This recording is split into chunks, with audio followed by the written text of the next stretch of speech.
All right, so Hurry Up Tomorrow, the movie, I did my review where basically I said it's not perfect, but I think it's a really important movie. And I just did my second rewatch where, if in that video you can tell, I was saying I needed a rewatch and I was a little bit confused about the movie, but on second rewatch, I do like it a lot more.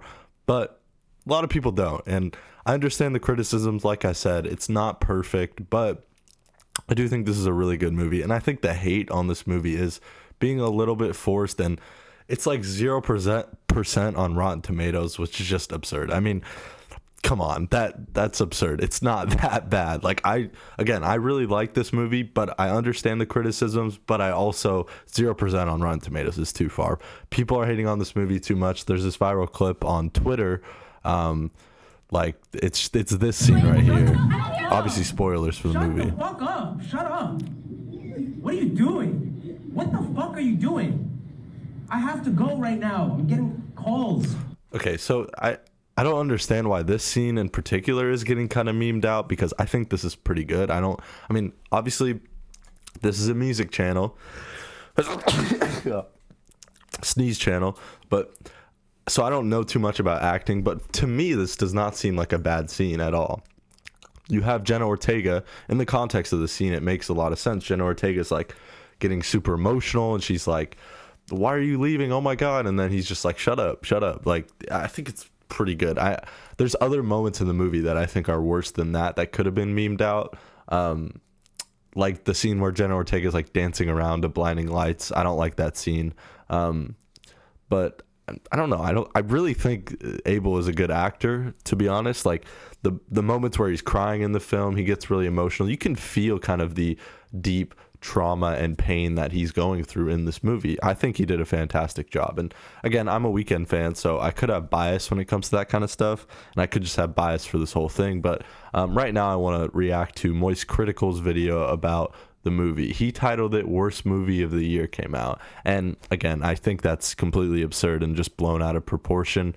Again, I get it. If it's the movie's not perfect, you can be critical, but it's definitely not the worst movie, and it's definitely not deserving of a 0% on Rotten Tomatoes. And I honestly like feel bad. Obviously, I don't know The Weeknd, but like the fact that he obviously put so much, pain and trauma into this film, you could really feel it. And the fact that it's getting like memed on and getting this much criticism is kind of insane. But I want to react to this Moist Critical video. I put it in 2x speed because it's 17 minutes, and I want to kind of just give my thoughts, because I think he'll probably explain a lot of the criticisms that most people are feeling about this movie. And I want to give my side of it, and as a Weeknd fan, try to defend this movie, because I do think it's a very important movie, and I think it's a really good movie, even if, again, it's not perfect. So let's go.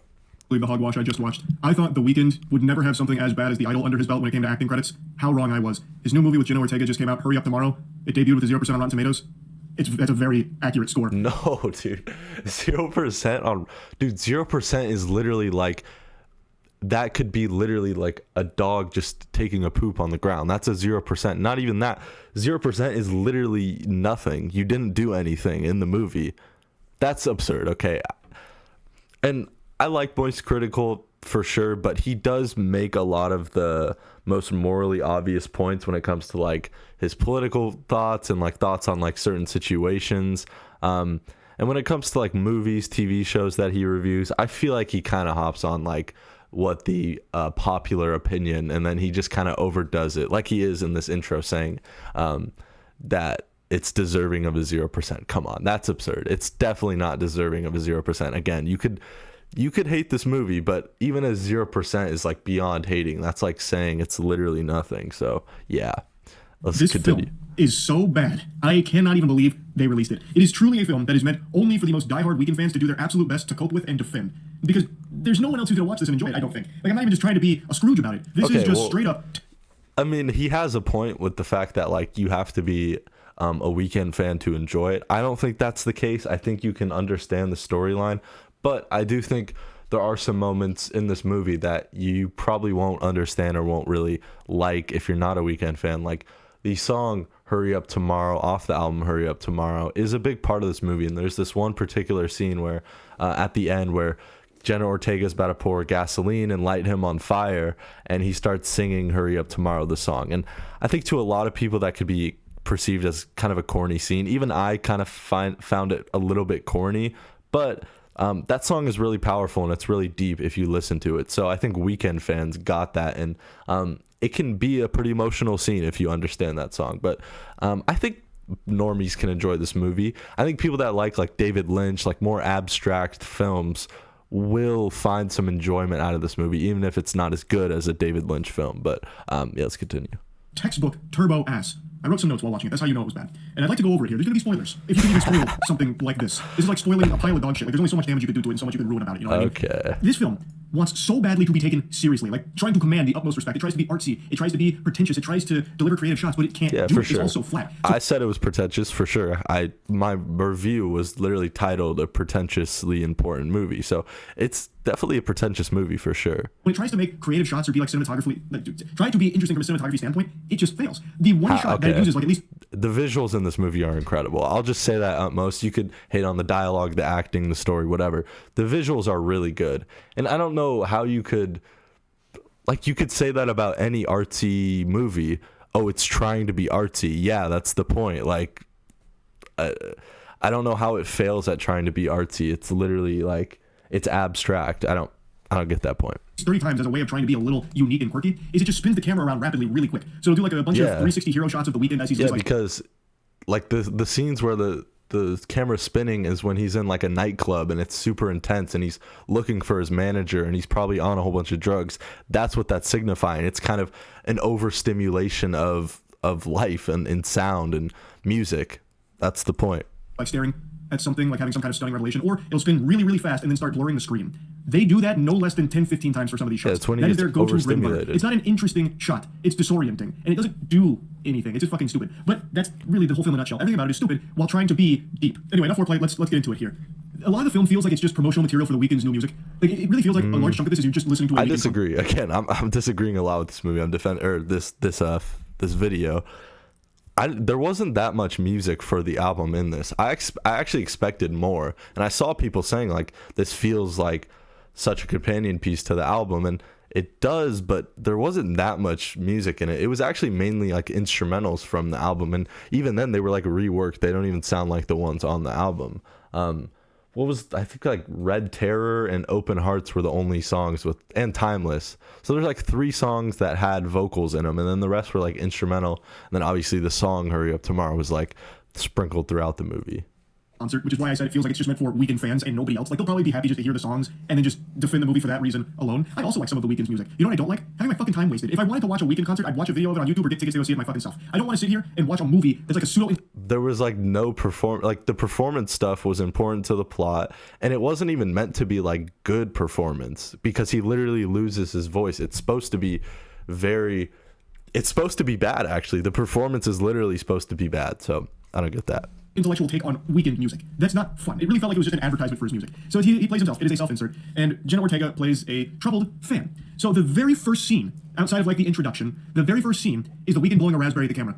I'm not kidding. That is actually the first scene. He just goes... Yeah, he's doing vocal warm-ups, which is important to the plot because he loses his voice, and then in the heat of the moment when he loses his voice, he's trying to do his vocal warm-ups, but he can't because he lost his voice. And that's just a moment in the film where he's just completely vulnerable and he has to resort back to that. And I think that shot shows a vulnerable, just direct shot of the Weeknd. And he does that for like actually 3 minutes. There's that staring down the pipe here. Not 3 minutes. Okay, bro. Again, he's over exaggerating these things. He doesn't do it for 3 minutes. I think he does it for 10 seconds maybe. And it's actually, I think it's supposed to be a little comedic. Like, it's literally the start of the movie. He blows a raspberry at the camera.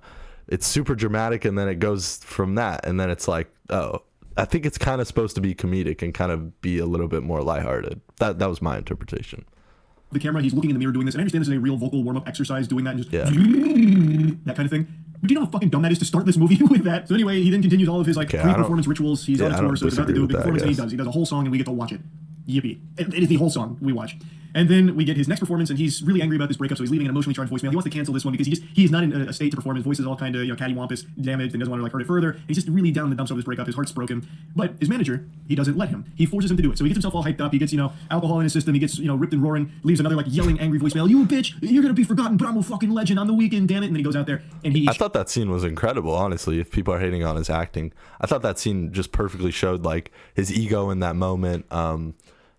And it just shows the kind of the peak of the weekend in that moment, and then eventually he falls down, and he has to go through that crisis. Shit, it is a bad performance. He's off his board, out of his mind, and that's when he locks eyes with Jenna Ortega. Now, Jenna Ortega, we saw in a previous scene light a house on fire and then drive away.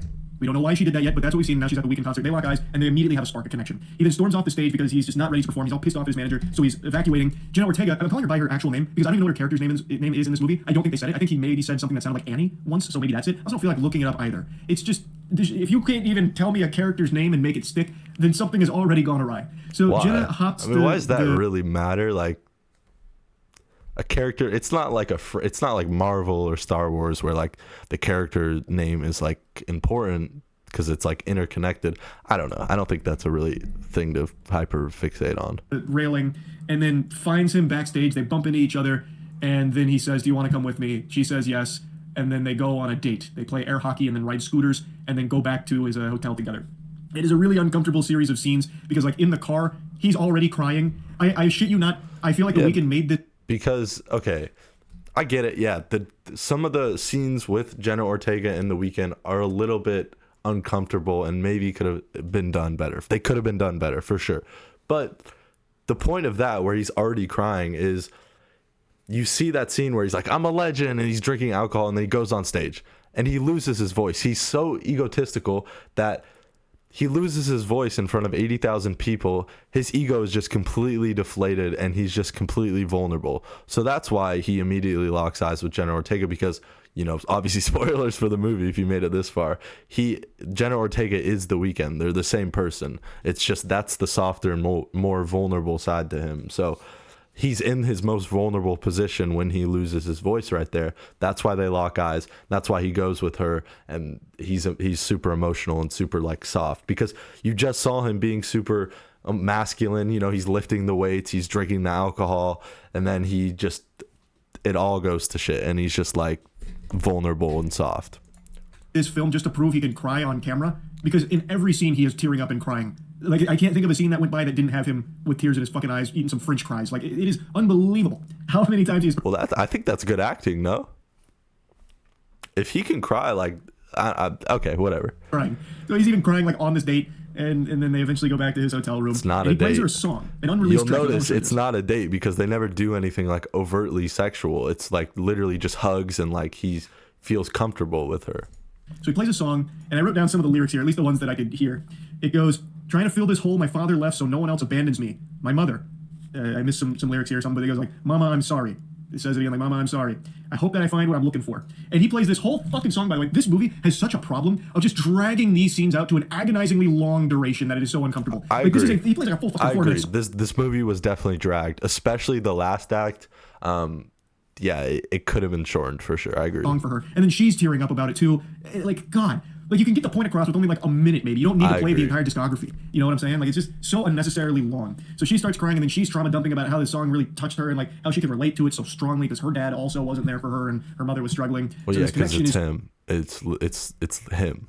Yeah. So powerful. It's such a strong bond. They fuck, and it's a really artsy sex scene. Like, you don't actually see. What?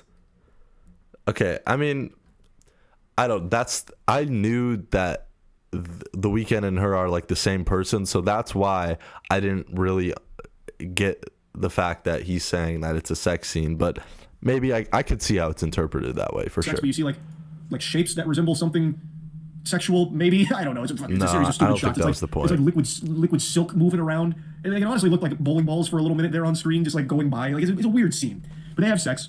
And then the next morning, The Weeknd is pretty callous towards her. He's talking about how he needs to go to the next stop on his tour, and she's like, well, take me with you. I want to go to Australia, which is where the next one is. And he's like, no, this was fun, but bye-bye, Godspeed, good to see you. This was a great time. I don't want anything more with this. And now, Jenna Ortega has already received a call from her mother, who is very upset about her burning down the house, and she's already like upset because of that, and then The Weeknd's saying these things, and it hurts her. So she's like, well, you said you needed me last night. You don't ever want me to leave, and now you're leaving. This is ridiculous. And this is what has led to that viral clip that I know is floating around from this film where The Weeknd, in the most unenthusiastic tone ever, goes, shut the fuck up. God, oh my God, shut the fuck up. Like it's become like a viral clip because he has this rant in the film where it I actually, don't get why that's a bad scene. Like, I don't know. I'm missing something, I guess. I guess it's viral, so more people agree with that than agree with me. So I guess I'm wrong. sounds like the first take, like the actual line reading that they just said, that's good enough. It is terrible. Like it is some of the worst acting you'll see on the big screen. I'm shocked. I didn't get that, but so he's okay. doing this rant about like how ridiculous she's being, and she needs to just like keep her mouth shut. Like this is stupid. We don't even know each other. Maybe I'll call you, but who cares? Boo hoo. Like oh now you're all upset. So he's being a douchebag. Great news. Now, Yeah, I don't know. The worst acting you'll see on screen, I don't know about that, man. Like, I'm missing something, I guess. Literally sounds the same way I sound when I get like a bad teammate in Marvel Rivals where I'm a little annoyed. And this is supposed to be like a really emotional scene, but it is comical with how it's delivered. So then, after he has this whole rant at her, he then turns his back to leave, and she hits him in the back of the head and knocks him out. It's literally like out of Courage the Cowardly Dog when Muriel hits Eustace with like a fucking frying pan or something. So she now assaults him, knocks him out. I don't get. Okay, this is another reason I don't like Moist Critical. He's literally just explaining the plot and not really having that much critical, in-depth conversation into why he doesn't like it. He's just explaining the plot and then laughing at it and comparing it to a Marvel Rivals teammate. It's like, I get it if you don't like it. I get if you think this movie is terrible, but at least go more in depth into, critical, being critical on this movie, because he's just kind of explaining the plot. And then ties him to the bed.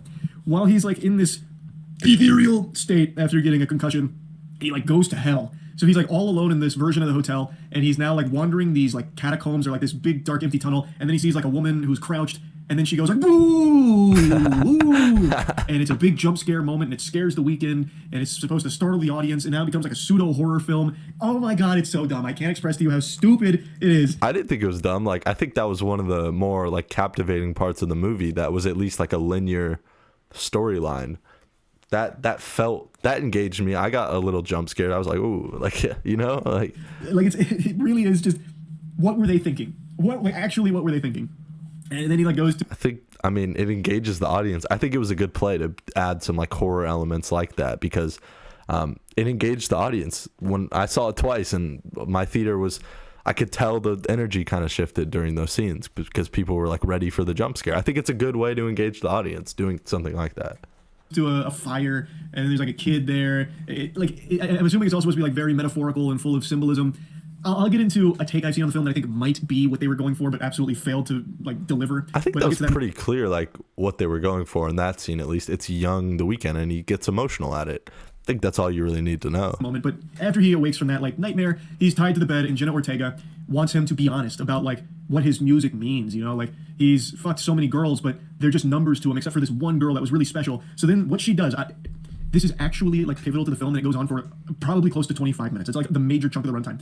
She goes through like 3 of his songs. One of them is Blinded by the Light, and she just dances to the songs, and then gives like a genius lyric breakdown of what it means. So she tries to soul read him. Like Blinded by the Light is like your most honest song. It's like a very strong. Yeah, I did not like the scene for sure. I'll be completely honest. I didn't like the scene. Sense, or a very strong look into what you feel, and it's about this one girl who wasn't just a number to you. She was special, but you hurt her. You were toxic to her, and she broke your heart. And now it's breaking you, and you're writing about it in the song. And I can feel it in your music. And she's like, "Now be honest with me, and I'll untie you. I'll let you go. You're toxic, right?" And he doesn't play ball with it, but he starts crying. He's like, "Okay, another song then." She does the same thing. She dances to it for a while. I think it could have been done a little better. The majority of the song plays. It's so unnecessary. I think it could have been done better. There is an interesting way to do that. I think playing his songs for him while he's tied up and like kind of uncomfortable. But maybe like 10-minute chunk. Yeah, it wasn't done very well. 3 separate people walked out of the movie. It's just not a good film. Like there's nothing here to enjoy. Nobody walked out of the theater for when I saw it. So she continues to go through all of that, and then as she's like piercing, and do I really buy that people walked out of the theater?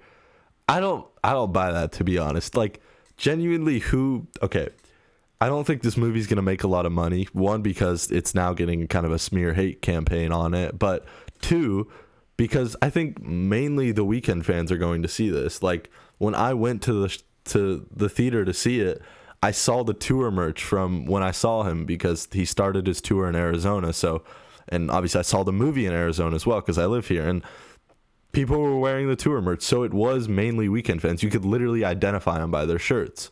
And I don't think Weeknd fans are going to walk out of the theater. They're going to watch the whole thing. They're going to try to dissect every single scene because they're fans of him. And I don't think there's going to be a lot of casuals going to see it. Actually, there might be now because they want to meme this movie out and laugh at it. But I don't think there's going to be a lot of casual people going to see this, and that's why I don't think people would walk out of the theater unless they just were like, oh, let's go see this. I don't know what I don't really know The Weeknd, but it looks like an interesting movie. I don't think that's the case, to be honest. Seems like he's about to start being honest with her. His manager shows up. He's banging on the door. He tracked the phone. He knows he's there. And Jenna answers the phone, or answers the door, tries to shoo him away, but he kicks the door in. Then the two get into a big scuffle. I thought this was one of the best moments of the movie, to be honest. This whole fight scene between Jenna and Barry, where he breaks the door down. I thought that was one of the best moments of the film. Stabbing him in the neck, killing him. And then The Weeknd, of course, sees the dead body, and she's covered in blood. So his manager's dead. She killed his manager, and now she's crying again. Again, I don't like this. He's just explaining the plot and looking like, oh, it's the dumbest thing I've ever seen. I'm explaining the plot. I thought that was one of the best moments of the movie. Actually, both times I saw it, the theater gasped when Jenna stabbed Barry.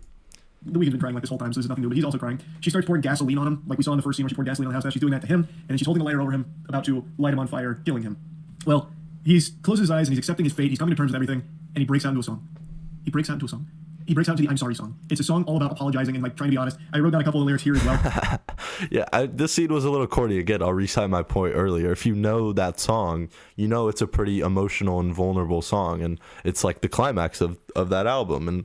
And it's definitely a little corny, but I liked it. I think it was cool. He keeps repeating, "Mama, I'm sorry. Mama, I'm sorry. Now I'll burn for the way I treated you," or something. I didn't write them down verbatim, but it was the most cringe, almost fanfic level garbage. He breaks out into this song, and this song is it's longer than Freebird. I can't defend it because I'm a Weeknd fan, so I get it. But long. I get it as a normie. Maybe you don't. You're not a huge fan of that scene. I get it. It's probably corny and cringy to most people. Sitting there covered in gasoline with a lighter over him. He's singing for so long, and it moves her so much, she decides not to light him on fire. She unties him. She lights the bed on fire, lights the whole apartment on fire. The Weeknd walks out. We don't see Jenna Ortega again. That's the point. It's like he finally admitted that he apologizes, and he finally talked about being vulnerable and not trying to hide his soft side by ego and masculinity. He's fully honest, and that's the point of the album, is he finally comes to terms and accepts his fate, and he wants to see heaven instead of hell. And it's not like Jenna Ortega is she's not a real person in this movie. It's literally him. So it's him coming to terms with himself. So then he's finally ready to forgive himself and be set free. That's the analogy. And in the context of if she was a real fan, she was a real person, then it would be kind of dumb because she's like, oh, a song, I'll let you go. No, but it's an analogy. He's looking at himself in the mirror as he exits the hallway, and he's getting ready for his next performance. The end. Pretty abrupt ending. Roll credits. It sucks. It really sucks. Now, I believe there's supposed to be a deeper message with all of this. I don't think it lands, and I have seen a theory that talks about it that I think is probably the closest we'll get.